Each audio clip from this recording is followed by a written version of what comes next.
What's up, everybody? It's your boy Chaez Pearson, and this is the Outlet Forum with my esteemed co-host Chris Camello. What's up, Chris? What up? What up, Chaz? I'm in a bitter mood tonight, my friend.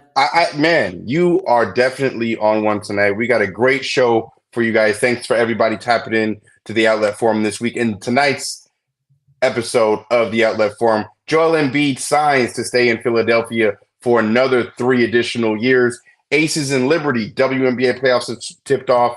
They are set to face off after round 1. And is Derrick Rose hints at retirement? Is he about to call it a career?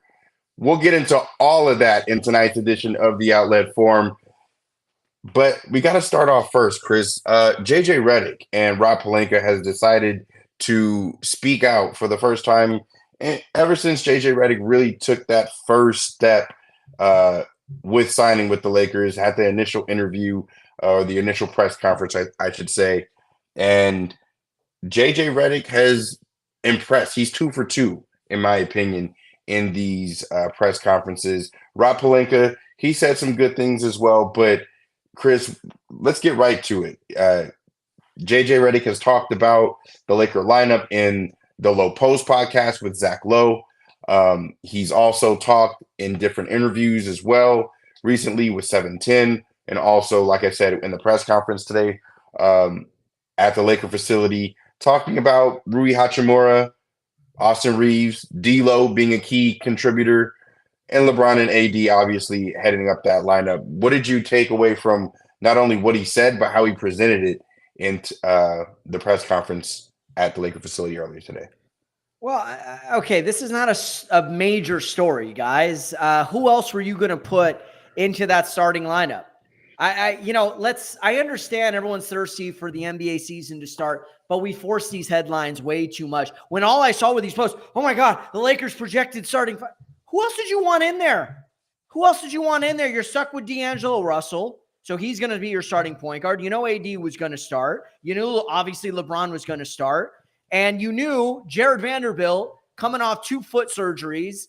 And we still don't know the nature of those foot surgeries. So, I mean, we got a little bit more clarity today, but you knew he was not going to be ready. So this eases the transition. Hachimura is coming off of a summer where he should be in midseason form, right? Right. So he's gonna be into that starting lineup. Not to mention, JJ threw out this stat when he announced it on the Low Post podcast. That lineup last year, AR, D'Lo, AD, Bron, and Rui went 23-10 last year. 23-10. That lineup makes the most sense. Who else were you going to put in there? My 2 left feet, Vanderbilt, starring Daniel Day Vanderbilt, Gabe Vincent, who is having issues, staying healthy and is obviously a smaller guard. You're going to throw Dalton Connect in there. You're going to throw Cam Reddish or Jackson Hayes. It doesn't make sense. That is your best lineup. Therefore, that lineup has to be your starting 5. It just has to be that way. So, yeah, I think Redick, I think he's doing his best right now, trying to, set up a player development program, trying to set up strength and conditioning. I think from everything that I have heard, and I heard Ramona Shelburne talk today, it's been sort of a tight ship that he's running, and that's great.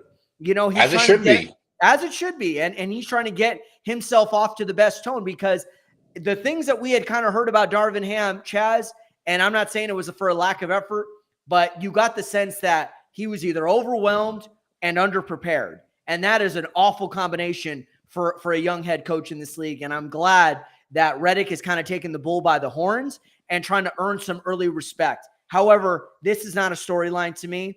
And to be quite honest, I didn't learn anything different about the team during this press conference than I would have learned on Monday. And I don't understand why these teams are doing it, to be quite honest with you. Outside of Vanderbilt's foot surgeries, that's the only thing that I learned, that he had 2 of them. Well, I mean, also getting a little bit of intricacy as to the behind the scenes as to why JJ kind of took the job and how things have gone since then. I mean, the fact that Max Christie, Jalen Hood-Schifino, Dalton Connect have performed well in their individual and small group workouts to where he thinks that they're going to be able to crack the lineup from day one. He specifically Dalton Connect, from what it sounds like talking about his specific skill and what he does, and what other members of the team are doing. So we'll see kind of what happens with them the first week of practice is always the most interesting because you'll see, who's going to make the impressions, who's going to crack the lineup, who's playing with the ones, who's, looking terrible, who's not coming in the camp, in shape. Obviously, LeBron is going to do that, that meeting with all the teammates in Vegas like he does. Rumors are obviously every year right before training camp. So I would imagine that the majority of the team is getting ready to go to Vegas in the next 48 to 72 hours or less. Sorry to put cold water on that. I was listening to Mike Bresnahan of Spectrum, and he was on with the Kamenetsky brothers, who are now hosting the ESPN show, Lakers Line, or the one that Locked show on that Lakers. Yeah. No, not even Locked On Lakers. They're doing the show on ESPN Radio now. So what they said is that LeBron is not doing that this year. There is going to be no preseason mini camp. Yeah. So I think that whatever they did, and by the way, they wouldn't do that a week before the season. They would have probably done that earlier this month and then gearing up for media day and training camp and then the preseason. So there will be no preseason mini camp in Vegas, not this year. And I think that's to give AD and LeBron some additional rest coming off of the Olympics that they just played in 2 months ago, leading Team USA to a gold medal. No doubt. Look at you reporting some shit that you heard, obviously, on Spectrum. Hey, man, I literally just turned into the right station on the drive home. So, luck is a combination of preparation meets whatever. There I am. I think another really quick about what JJ Redick said. Rob Pelinka is par for the course. They always ask him about the 2 picks and are you going to be down to, trade them? Obviously, he is going to be down to trade them if the right deal comes across. But I think what you found out from JJ Redick really in what he was talking about as to why Anthony Davis hasn't been able to shoot jump shots as well in the last couple of years. He says he has a theory behind that, and how he'll get down to the bottom of it, who knows? But we'll see how that manifests itself during the season. So I'm excited to see how he's going to utilize Anthony Davis, not only on the defensive end, because obviously he's that anchor, but on the offensive end with jump shooting, and just really how his system is going to work, because not only is it going to generate more 3-point attempts, but he's really going to put an emphasis on offensive rebounding, crash rebounding from the corners, because he's mentioned that multiple times. So excited to see how this team works. And, last thing on Rob Pelinka, he is presenting Gabe Vincent, Vanderbilt, and God, who was the other guy that was hurt? Just as new additions, pretty much guys that didn't play last year. Jalen Hood-Schifino, just guys that didn't play last year that were going to be on the team anyway. He's presenting those guys as new additions. So very funny, very ironic from Rob Pelinka. But at the end of the day, if the team is healthy and they're doing what they need to, then, who cares? Just so they're banking by running it back. They're banking that JJ Redick and that new coaching staff, which has some really solid assistants, Nate McMillan, Bob Byer, Nate McMillan. I'm sorry, I almost said Crawford. Nate McMillan, Lindsey Harding. And I think they brought back Greg St. John, who was part of Frank Vogel's staff for a couple of years when he was here. So they're banking that a new voice is going to help this group.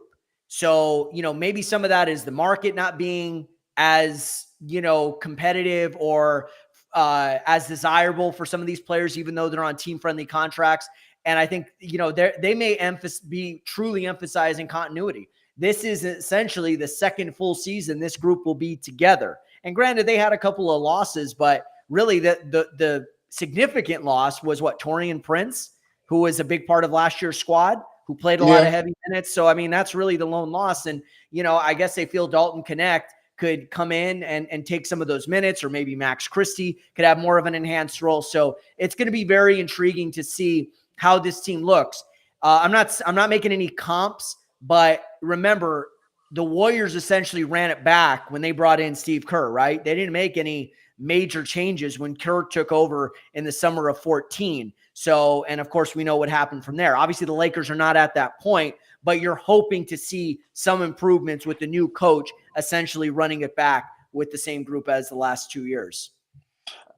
Yeah, the team was poorly and grossly mismanaged all throughout the entire staff, from what it seems like, because that's why Phil Handy isn't with the Laker organization any longer. I think some of the stain from Darvin Ham rubbed off on Phil Handy, which is why Phil Handy wasn't able to stay within the organization, and that came much later after all the guys have been fired pretty much from the team. So Phil had a separate standing, you should say, but really it's just going to come down to if the guys can stay healthy and what kind of a start they get out the gate. Getting Minnesota and I believe Phoenix for the first 2 games right out the gate is pretty tough. So really interested to see what kind of a training camp they have and if Bronny and Dalton Connect can crack the lineup. Max Christie, Jalen Hood-Schifino, if those young guys can crack the lineup and make guys like Gabe Vincent and Vanderbilt and Jackson Hayes and other guys sit a little bit more than they probably would have, then that's actually a better sign for the team as a whole. So we'll be tapped in. Very excited for Lakers season and just basketball in general. But really quick, Chris, we got to shift gears because we got men's basketball. We got that coming up. But the women's game is really starting to take off because the WNBA playoffs have officially begun. And it's crazy how 2 games in and you're already out of the playoffs and you're already going home. But there are a couple teams that have already been eliminated. Caitlin Clark's, I'm sorry, 3 teams. Caitlin Clark's rookie season has officially come to an end. She was eliminated by the Connecticut Sun earlier tonight. Yeah, hell of a game she put up. I believe 25, 5-5, the first rookie to have that line in the WNBA playoffs. So shout out to Caitlin Clark. And the Aces did what they were supposed to do, and the Liberty did what they were supposed to do in 2 games apiece, and they are officially set to face off in the next round. Chris, what do you make of? Let's start off with the Liberty. What did you make of their series, and are they going to be the favorites to win the whole thing, or do you think that the Aces are going to have something to say about it? Well, yeah, so you basically threw 3 questions at me over there. So first of all, Liberty handled their business. Atlanta gave them a bit of a push, but you never got the sense that they were going to take that game, although they led for long stretches of that game. And then the Liberty, Sabrina Ionescu was just simply too much. I think she finished with 38 points in that game on a night where Stewie didn't have her best stuff. But and the Aces handled their business against a very good Seattle Storm team. So, I thought we were going to see a little bit more competition, especially in that Storm Aces series. But now everyone thought this was going to be a finals rematch, and now it's going to be the semifinals rematch. So you're going to have Stewie and Ionescu pulling up like Tiny Lister as Debo and Tyrone from next Friday, coming up to Vegas being like, ready for the rematch, punk? And then Tyrone's going to be like, yeah, the rematch, punk. And I guess in this case, Ice Cube and them are going to have to be Asia Wilson. Yeah, the rematch, punk. Yeah. And then you're going to have John Witherspoon and Ice Cube in there, Craig and his dad being like, oh Lord. No, taking on, they're gonna be ready. So I think it's gonna be a very good. Can you get that to me one more time, Chris? Can I get it? Want me to do the John Witherspoon? Yeah. Oh Lord. No, it's gonna be good. So yeah, Cuban and Witherspoon would be the Aces in this case. Who did I say it was? Becky Hammon and Asia Wilson. Shout out to Asia Wilson, made history. 3rd MVP. She joins Cheryl Swoops, Lauren Jackson, and the great Lisa Leslie is the only players to win 3 MVPs in their career. So she just adds to her career. So this is going to be a fun series. I think this is definitely going to go 3 games, but this definitely should have been the finals, not the semifinals. But I think, honestly, going back to your last question, Liberty are good, but I just think the Aces are playing too good right now. They've really hit their stride the second half of the season once they got Chelsea Gray back, their experience. And I just really believe Liberty are going to bring their A game. I just still think they're going to fall a little short, but it's going to be a good series. Liberty going to bring their A game. I think they have a really good shot to knock off the Aces. But until they do, it's going to be really hard to see Asia Wilson not hosting up that trophy because they just got some dogs on that team. So gonna be rooting for the Liberty because I think that they've had the best season overall. They've been the most consistent out of any team, obviously, this year. And they've just earned the right to be able to have the home court advantage that they have. And I'm really looking forward to seeing how Ionescu respond on the big stage, because I believe this is going to be the furthest that she's been, or just the stage that she's going to be on, playing with Stewie and all that. So really excited to see what that looks like. But again, it's just hard to go against Asia Wilson. So luckily, I'm not betting this series nor betting any of these games. But it's definitely going to be the most. So. Yeah, and it's definitely going to be the most intriguing series, because on the other end of the bracket, you'll have the Connecticut Sun, who took out the Fever. By the way, shout out to Caitlin Clark. It wasn't a great shooting night, but her and Aaliyah Boston, Kelsey Mitchell, they willed that team back into that game. They were down 9 going into that fourth quarter, and they actually took the lead several moments and really gave the Sun a run for their money. But DeWanna Bonner, Marina Mabrey, Alyssa Thomas, just too much for the Connecticut's.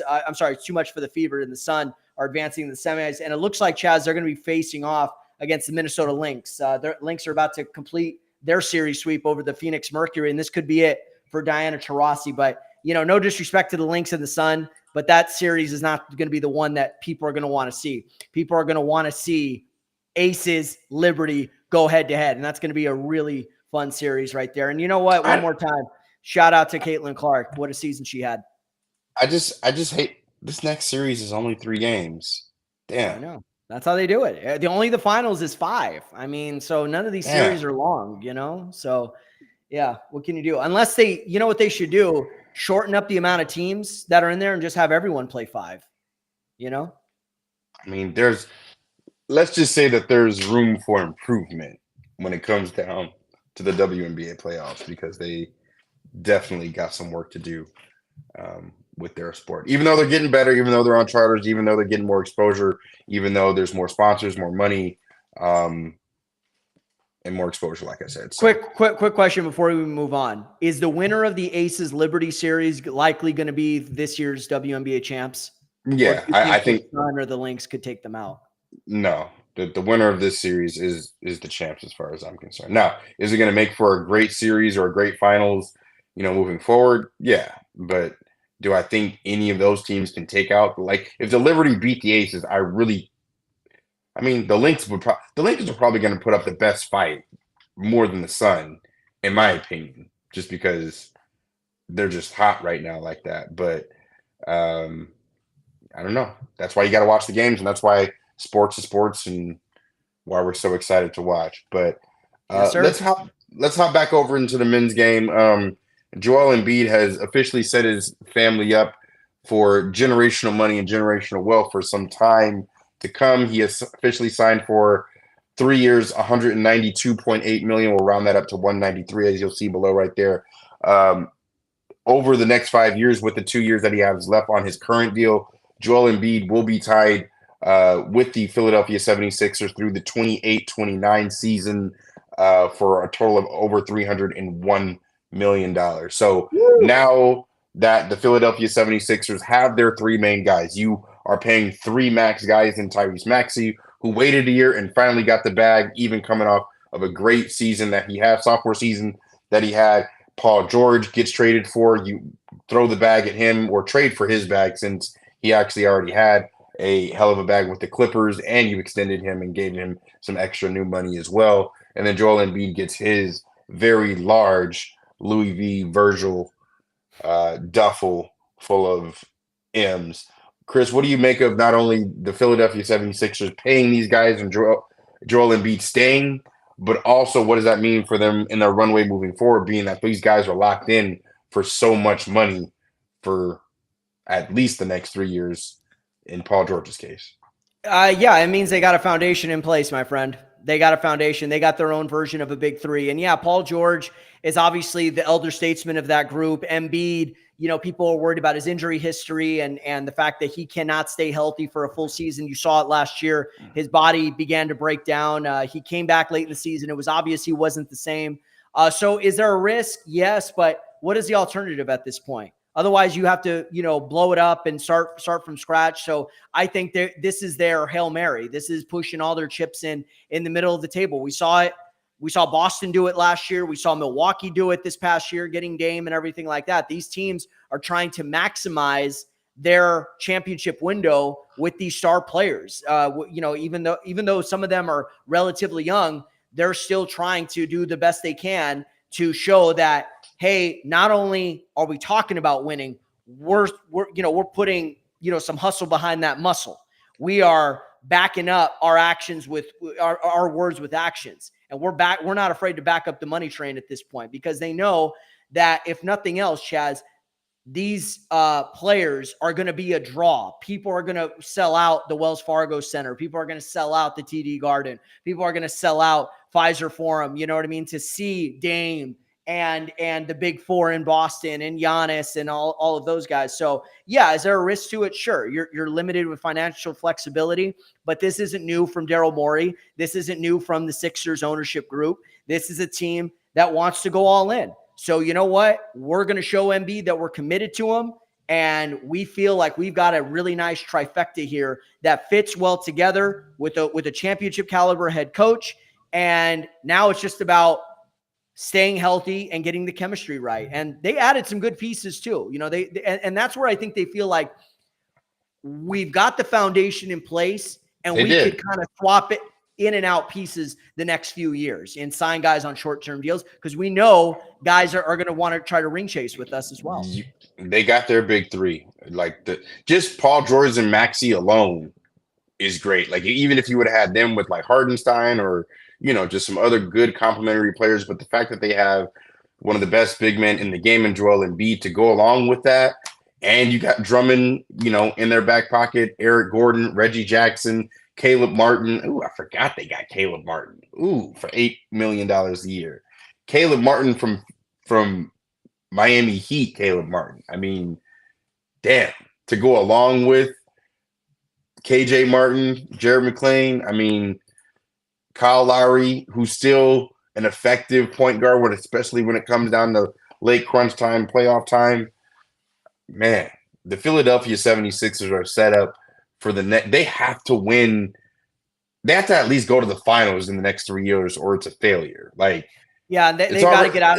They've got to get out of the second. It's round. Already I mean, Joel Embiid's career has not gone according to plan, primarily because the organization tanked for so many years after they drafted him, also because he hasn't been able to stay healthy for very many postseason runs. The one postseason run that he was actually healthy for, Kawhi Leonard, did it to him in the nastiest way that we probably won't ever forget. So yeah, but they had hold on, that's a cop out. They've had other opportunities. I've seen them. Yeah, they coughed up that series against Boston 2 years ago in 2023, bro. They had that series won. They took a pivotal game 5 in Boston and they coughed it up. What about the Atlanta series? What was the excuse then? Ben Simmons was afraid to shoot. James Harden did what he does best, which is disappear in the playoffs when the stakes are at their highest. And Embiid, also deserves to get some licks on that for not being able to stay healthy and not coming into camp in the best of shape, to the point where some people, Chaz, it's not well publicized, but some people have called him out for lack of conditioning. Just like the Laker fans have called out Anthony Davis for lack of conditioning, which leads to injuries. And these guys, these two in particular, AD and Embiid, for as talented as they are, for as dynamic as they are, these two guys have been the most disappointing in this sense. It's not a matter of if they get injured, it's when. That is terrible narrative to have attached to you. And they're both equally kind of responsible for that. I think Embiid a little bit more because of throughout his career, but AD as well. So both these guys have got to show that they could stay healthy, especially when the stakes are at their highest. I think that the Philadelphia 76ers are going to have a magical season. I wasn't on them last year, but I was on them the year before. I'm back on the city of brotherly love because you look at their roster. You look at their roster. I mean, them and the Knicks. Like I need Boston to go down this year, so I'm rooting for Philly and I'm rooting for New York. I would love to see Milwaukee be right there because I'm personally rooting for Dame to win one. Or at least get there, especially if my Lakes don't win it. But I just think it's going to be Philly or New York will be the team right there with Boston. And if Boston has a healthy Porzingis and a healthy Derek White to go along with JB and JT and Al Horford, they'll be just fine. So speaking of Boston, East is going to be pretty interesting. But go ahead. about Boston. No, about Boston. They finally spoke. They finally spoke. They finally at spoke. Media Day. Yeah, media day, and it was just a weird media day. You know, Jaylen Brown had an issue an apology to Derek White, even though he never threw shade at Derek White directly. Everything was toward Nike and Team USA for leaving him off, which that was a justified frustration. I mean, he could have been replaced with his own mother on that team, Chaz, and I guarantee you Brown would have still felt some kind of way, you know, let alone his teammate Derek White. But, you know, I think it was a justified anger. But my thing is, you know, Jason Tatum talked about his shooting mechanics and everything like that. Okay, I don't understand why this is a story. And I get it. We're still in sort of the doldrums of the offseason. No, but it's like people are posting videos of him shooting in a gym. Oh, look at Tatum's improved mechanics. Dude, the guy's in a gym with a bunch of scrubs and stuff. And he's knocking down 15 straight jumpers. Who cares? I can make 15 straight in the gym. Does that mean that my shot is going to be good when I'm going up against OG Anunoby and Embiid and Giannis and Mikal Bridges and all those guys? No, I just think some of this shit is silly to me. It's silly, Chaz. But you know it happens it happens every single year. We always get guys that are working on things that or changing things, and it looks a little conky or weird right before it goes into camp. And then they get their asses broke on day one. That's right, exactly. But day one of the regular season, they get busted in the preseason, dog. But Jason Tatum's different. He is a back-to-back first team all NBA player. He is going to come out with fire. Him and JB, especially with the way that they're talking after, you know, the whole Olympic situation. The Olympics really rubbed the entire Celtics franchise the wrong way, from Derek White to Jaylen Brown to Jason Tatum not playing. I mean, Joe Mazzulla has to be the happiest person, and Brad Stevens has to be the happiest two people about it, because the guys that are on their team, the main guys that are going to make that team go, all got snubbed in some way, shape, or form. Even Derek White indirectly, which is why Jason Tatum has to come out and apologize for shade that he thought he threw. Brown, sorry. For shade that he thought that he threw that he really didn't. It was just perceived shade from anybody that is weak as hell and doesn't really have much of a backbone, in my opinion. But I suppose the disrespect between the Olympics and maybe people saying, because I mean, let's be honest, Chaz, there was a lot of people saying you faced a shorthanded New York Knicks team, because the New York Knicks were shorthanded, you didn't get them in the conference finals. You got the Indiana Pacers. They faced basically three shorthanded teams. A Miami team that was shorthanded. Who was their second round matchup? It was Cleveland, and even Cleveland kind of threw in the towel. Remember Donovan Mitchell and all of that. So, I get it. Like, there's not a ton of there's not a lot of respect for that championship, but you can't always control that. And by the way, Dallas was a very good team. In fact, there were people talking the Dallas Mavericks in 6 games. So, I mean, yeah, there's going to be an element of, can Boston do it again? Can they do it against a healthier Milwaukee team, a healthier Philly team, a healthier New York team? Not to mention, not just healthier, Chaz, teams that are now have geared up their squads to specifically take down Boston. Why? Because they've added more perimeter wing depth, especially the Knicks, with Bridges and re-signing Anunoby and keeping Hart and so forth. So, the target is going to be on Boston, and we're going to really see what they're made of. So, from that aspect, I understand what you're saying. They need these storylines to give them a chip on their shoulder and avoid that sense of complacency that usually sets in with most championship teams. But it comes down to Porzingis. I don't care how motivated they are, how much shit gets talked about them, how much they get snubbed and have to apologize for perceived shade. If Porzingis isn't in the lineup, he puts them in a completely different realm, in my opinion. Yeah. So sounds like Porzingis isn't going to be there. He's not going to play until, I think, January. Yeah, he's coming off that really weird calf surgery or whatever. So, which is, I think, for Boston, it's like, that's fine. We could kind of hold down the fort without him. We've got Al Horford. I think they've added some other pieces as well. I know Lonnie Walker signed there. They re-signed Hauser and Pritchard and those guys. So, I think they feel like we could hold down the fort in the meantime. They also got that Portuguese guy. I can never remember his name. He was pretty good for them too last year. So I think their thing is, yeah, I think he's Portuguese. Yeah. Anyway, yeah, I don't know his name off the top of my head, but he's another center. Now I got to look up some shit. Yeah. But this is how you know that we're not completely dialed into all of these rosters yet because the season hasn't started. My point being is this.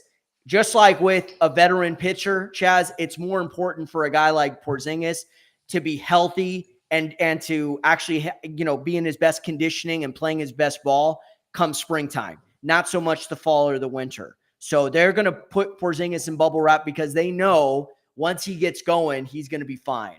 And we don't necessarily need him to score a bunch of points. If he's out there rebounding, blocking shots, knocking down the open three, that's good enough for us because we know we've got 3 or 4 other guys who can do the heavy lifting for us, even in our front court with Al Horford, Cornette, and the Portuguese guy.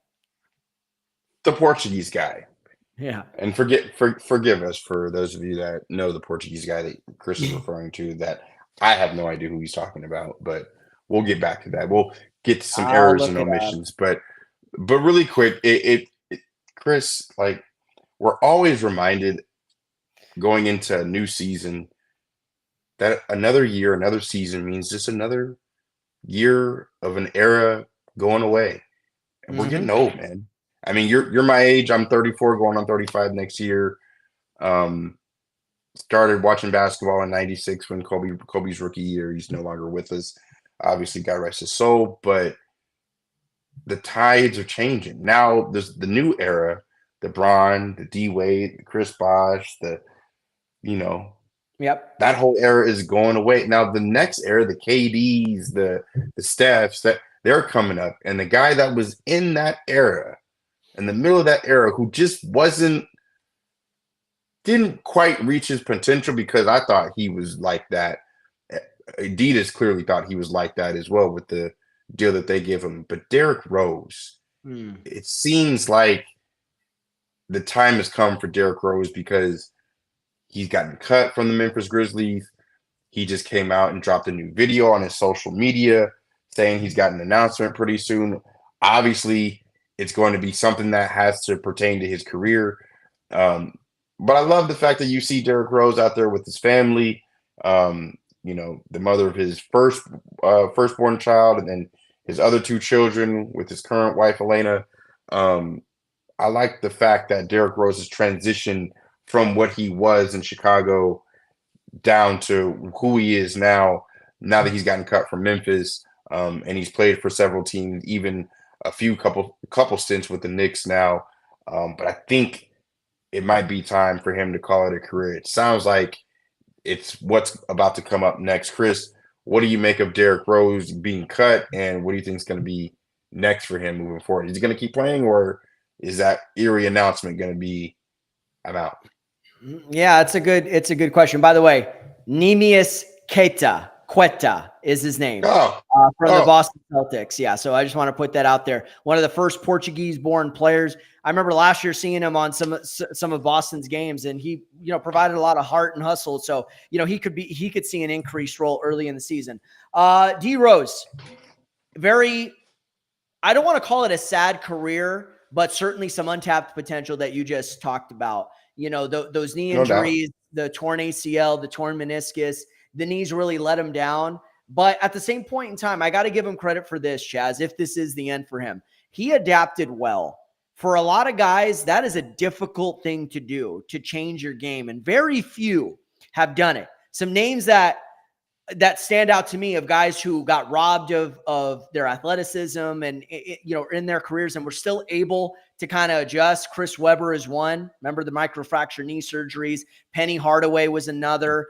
it was short-lived, but Penny was Grant, still able to Grant give them. Hill almost sniffed the finals at the end of his career. He did. And Grant became, a better set three-point shooter, very solid defender, part of some of those Steve Nash, Mari Stoudemire Phoenix teams in the late 2000s that went up against the Lakers. Vince Carter, was able to play till he was 40 after all the injuries he had. And yeah, he may not have been Vinsanity or Air Canada jumping out of the building, but he was still a very good, there you go, he was still a very good three-point shooter. By the way, going to have his jersey retired this year after he gets inducted to the Hall of Fame. Shout out to VC. One of the great pleasures of my career was talking to him in the Hawks locker room against the Clippers after a game. And it was his last time, I think, playing in LA before he actually retired. But Rose falls into that, and he was able to adjust his game. Yeah, he bounced around in his career. Some stops were not as successful. He played on a lot of bad teams, Minnesota, when the Knicks were bad, Detroit, but still he could explode on any given night. And Chaz, as well as I do, some of those nights were against the Lakers where he was dropping 25 and knocking down 6-7 threes. He did that on the Lakers' head. So I really was surprised Memphis dropped him, because I think the Grizzlies, being as young as they are, could use that veteran presence, especially John Morant, a mentor, a guy who's done it at a high level for his career and is just a good dude. Derrick Rose is a class act, very humble and everything like that. And I just thought Ja could have, it would have been good to have that around him. So I'm not saying this is the end. He may try to catch on one more year and just see what he can do, but it wouldn't shock me wherever he lands if this is his last year in the NBA. Yeah, I think this is definitely going to be his last year. I don't see how. Well, I mean, he might just retire like this. He may have already played his last year is really my opinion, because the way that the video was and how it was set up and everything like that. If you guys don't know what I'm talking about, go to his social media. Derrick Rose just posted this within the last hour or two, literally. And while we were talking about this topic, obviously he dropped that. So we'll see. It might be an end of an era, but it is most definitely an end of a career for him. But there is somebody else who might have to call it a career as well, because it seems like every year he's going under the knife, and it is Kawhi Leonard of the Los Angeles Clippers. It seems like he just can't get right. He's going to miss some time coming back from, I believe it was ACL surgery on his knee. Some sort of knee procedure, because remember, he withdrew from Team USA. And everyone's saying, "Oh, he's healthy and something's up." Anyway, go ahead. Yeah. So Kawhi Leonard is going to miss some time. Isn't going to be fully ready, which is a shame, because that Intuit Dome is getting rave reviews for everybody that has gone to a different concert, a game. Usher just performed there, so Future Bruno and Metro Mars just performed there as well. Everybody, Bruno Mars opened up the place. Intuit Dome is cracking in Inglewood. Apparently, I'm pretty much one of the only people that haven't been just yet. Even my partner here has been on. I should go this way instead, or that way. I saw Sebastian Maniscalco, who came on right after Bruno Mars. No, you're talking about toasters. Great stand-up act. That was a really good show, actually. And the arena itself is beautiful. But yeah, all of a sudden now the Clippers are not going to have a marketable act going into night one of that season. I mean, you know how we've been saying that's so Raiders, that's so Dodgers. That's so Clippers. Hey, I signed up to see Chris Dunn, James Harden, and Ivica Zubac, man. Give me the most expensive seats in the house. Man. When you put it that way, I almost feel bad for Clipper fans. I don't, but almost, because I'll never forget the shit that they talked during the Lob City days, or the shit that they talked after Kawhi snubbed the Lakers. So 2012 and 2019 are the 2 years that I'm going to go down and hold to my grave on the Clippers, also because they're just the redhead stepchild of the city. But at least they're out of the building. At least they have their own building, and it's pretty nice. So I'm going to go to a game. Yeah. I'm going to go to a few games. For sure. I'm going to put a few more dollars in the Bombers' pocket, contribute to their, their salary cap just a little bit. Toilets! And I'm happy for him. I just don't think that they're going to win anything, nor are they going to have a solid roster over the long haul, because they chose wrong. I know Kawhi's the bigger star, but Paul George was more reliable. More durable. Yeah. So I mean, you're if you were going to choose one, you should have chosen Paul George. You probably could have signed him for less and had more flexibility to sign somebody back. But I get that you're going into a new building, yada yada. Kawhi's better, bigger pool, so on and so forth. So okay. also, if you don't sign Kawhi, it's a sign of possible rebuilding. But go ahead. Right. No. I mean, those are all good points. And here's what I'll say. Do we take a championship proven superstar who's got bad knees, who I was joking with you offline that I think Kawhi Leonard has had more knee surgeries than playoff wins, and I don't think I'm far off on that. Or do we go with a more durable star who's also kind of at his peak? I don't think Paul George is going to get much better. I think you're going to start to see a potential decline over the next few years. He'll still be very good, maybe even a DeMar DeRozan caliber all-star player, right? And certainly next to Maxey and Embiid might be the best spot for him. There was really no right answer to that. Each one had their own risk, which is why they were supposed to work well together. So now they could sort of lean on each other. Now you've got James Harden, who's only there for 2 years. And let's be honest, Harden, I believe, is going into his 16th season. He has started to decline a little bit. He's been more injury prone. He could still have some big nights. We saw it in the playoffs. I mean, yeah, they lost in the first round, but one of their wins, I want to say he dropped 35 or something against the Mavs. Yeah, so he has proven he could still have big moments, but just not as many. And I just don't think he's in a position where he could carry the squad. They still have solid players. Norman Powell is still there, played like a six-man last year. Terrence Mann is still very good. They brought back Batum. They re-signed Zubac. They brought in Derek Jones. We'll see what Kevin Porter can do this year. To me, Chaz, they will be a play-in team, but they'll be one of those teams that are annoying to put away, that are going to be tough outs because opponents are going to come in, not see Kawhi there, and try and think that they could do the minimum amount to beat them. And you should know this team is going to at least compete on many nights. They're going to still be, they're not going to get blown out that often, is what I'll say about the Clippers. Now, are they a title contending team in the Western Conference? Absolutely not. They'll be a play-in team in some caliber. But if you're relying on Kawhi and those knees to get you deep in the Western Conference, you have another thing coming. And that contract, it's what it is. They're stuck with it. No one's going to want to take it on. And, once again, Kawhi and those knees, man. We saw it last year. They rested him. He broke down. They play him. He broke down. So what do you do with him at this point? What do you do with him? You pay him, you keep him, and you just pray to God that he can make it through the season.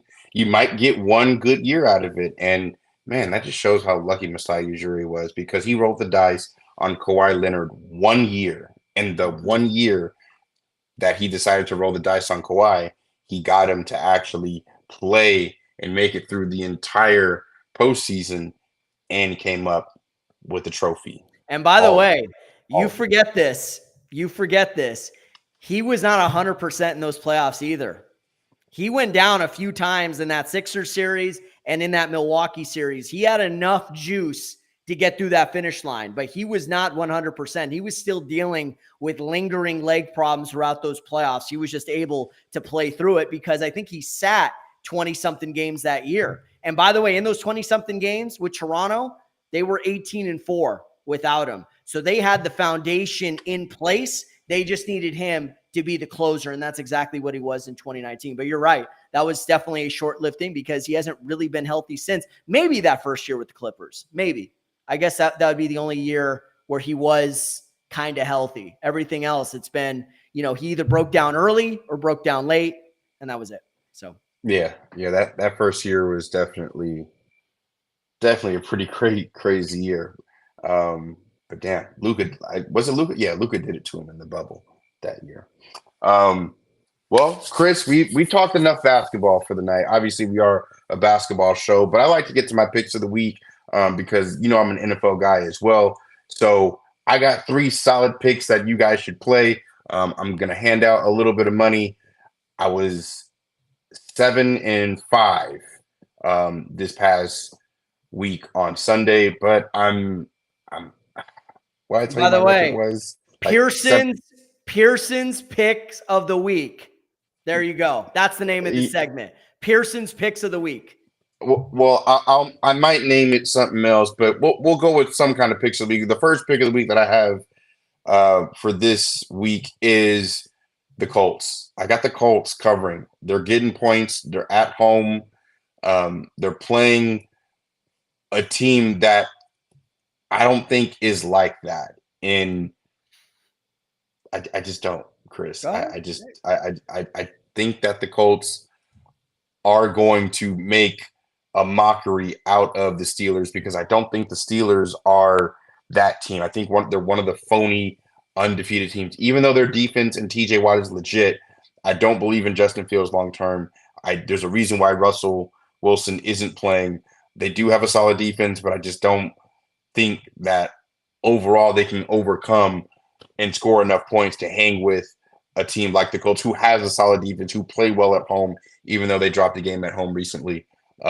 If the Colts are getting points at home, playing a team that's average at best, in my opinion, in the Steelers, who are a phony undefeated team, I got to go ahead and take the points with the Colts. What do you make of it?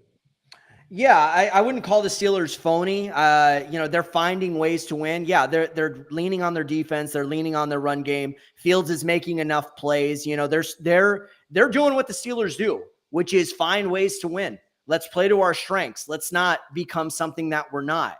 And that's exactly what they're doing. And I think Fields is getting, like Tomlin said, he's doing everything that we're asking of him. So he's doing his job. And that's what Tomlin does. He finds a way to put these guys in a position to be successful. That being said, I think it's a tight game. I think the Colts may find a way to win it, but Anthony Richardson's going to have his hands full with that defense. So just keep that in mind. And also taking the Colts because I took the under on Pittsburgh's wins at 8.5 this year, and I need them to lose a fucking game. We'll see what they do. Next pick of the week, we'll go with some Thursday night football. I gotta roll with the Cowboys. They've beaten the Giants. They beat them 40-0 in week 1 of last year. I believe there's 16 straight victories that Dak has beat the Giants by, especially on the road. They go into MetLife and just play well. That defense is coming off of a terrible performance against the Baltimore Ravens. I got to go with the Cowboys to cover. Anything under a touchdown just seems like free money. So if the line got up to 7, I might be a little nervous. I like them at 3.5 when it opens, 4.5 when it got up. I even like them at 5.5. The line may even got up to 6.5 now, as I may have. I need to update this, but 5.5 is what I took it at, and I took the money line as well. Go ahead and get you some free money and put it on the Cowboys on Thursday Night Football because they're going to bring the house on Daniel Jones, and they don't have Saquon back there no more. And if the Giants barely squeaked out a win over the Commanders, and the Commanders were able to do what they were able to do over the Bengals, I just think that the Cowboys are just going to be that team coming off of a loss that's going to put it on the G-Men. Well, unfortunately, they had 2 embarrassing losses in a row, and both were at home to the Saints and to the Ravens. They showed some fight back against the Ravens, but still the damage was done, and it's still a disappointing loss. I could see the G-Men stepping up in this game and making it competitive, or I could see them lying down and looking as bad as they did against the Vikings in week 1. So it's going to be very intriguing to see what they do. I think they've looked a little better the last 2 weeks outside of that horrendous. If Danny Dimes is not turning the ball over, then they're fine. If he is turning the ball over, that's how you're going to have, like you said, the 40-0. So the safe pick is that Dallas plays well. They have the wake-up call, and we see them open a can of whoop ass up in New York, similar to what they did to Cleveland. But I don't know. I just don't think either team could really be trusted right now. And when either team can't be trusted, that normally favors the underdog. All right, last one. Well, speaking of the team that put it on the Cowboys, I got to go with them at home Sunday night, coming off of a big win on the road. Even though the Buffalo Bills are playing out of their minds right now, I think they're going to come back down to earth a little bit, going on the road and playing a team like the Baltimore Ravens, who after letting down themselves and their fan base, and a lot of bettors that put money on them, me as well, with that loss to the Raiders. I think that they'll get right. And at 2.5, anything under 3 for the home team on Sunday Night Football, I just feel good about that 2.5 for the Ravens. If it was 3 or anything more than that, I might have stayed away. But 2.5 for the Ravens, I'll go ahead and lay the points. What do you think, Chris? Well, you know me. Ravens are one of my favorite teams. It's been disappointing. They lost 2 very difficult games early on, but they haven't been blown out. They just haven't been able to close out games. And mark my words, this will be another close one, another test for them in week 4. So we'll see what they come up against. This is obviously a very good, very confident Bills team. And everyone thought they were going to take a step back after the loss to Diggs, after the loss to Gabe Davis. And yet James Cook has been cooking. He has just been unbelievable. Allen's been solid. You've got Kincaid. You've got other guys, Samuel. Khalil Shakir. Yeah. So, I mean, they've been really solid. And by the way, even Brian Dale Pearson just said, don't sleep on the steel curtain. Say hashtag Steelers. And I feel you on that one. That's what I'm saying too. So yeah, I think if you're going Ravens, I think that's a safe pick. That's a solid pick. -2.5. I think the Bills should come down to earth, but would not shock me if Buffalo goes in there and causes the upset. So just, especially if it's a close game. Tucker's been struggling, Chaz. You may need to go Bills, but I think Ravens are going to find a way to gut that one out. At least I hope they do. Yeah. Well, yeah. We'll see how it goes. The NFL is very, very unpredictable. So, and I wanted to get one pick in before we wrap up. Commanders at Cardinals. Cardinals are favored at 3.5. You know what? I like what Washington is doing right now. I think Cardinals are a tough out, but they're showing that they could kind of go like this. And you got a coach in Cliff Kingsbury who knows, how to beat Kyler Murray because he knows Kyler's strengths. So I think Commanders go in there and potentially cause another upset, even on a short week. It's going to be tough, but I like where they're trending. I think they're going to hang with Arizona. And if nothing else, I think if it's a field goal game, take the money line and take the Commanders. Maybe not to win, but for the Cardinals not to cover. So you like them at +3.5? Yeah. Yeah. Right. Sanders is solid, man. Sanders might be this year's CJ Stroud, where he kind of comes out of nowhere and surprises. And I'll tell you this, the competency of the coaching staff. Dan Quinn is no slouch, man. Yeah, he lost the Super Bowl in majestic fashion. That wasn't all on him. But those Atlanta teams, they've never had the type of success since Dan Quinn, left there. Very good coordinator, very smart head coach, and he has surrounded himself with smart assistants, and they have surrounded Sanders with competent, capable playmakers. Eckler, Ertz, Robinson, McLaurin, McCaffrey.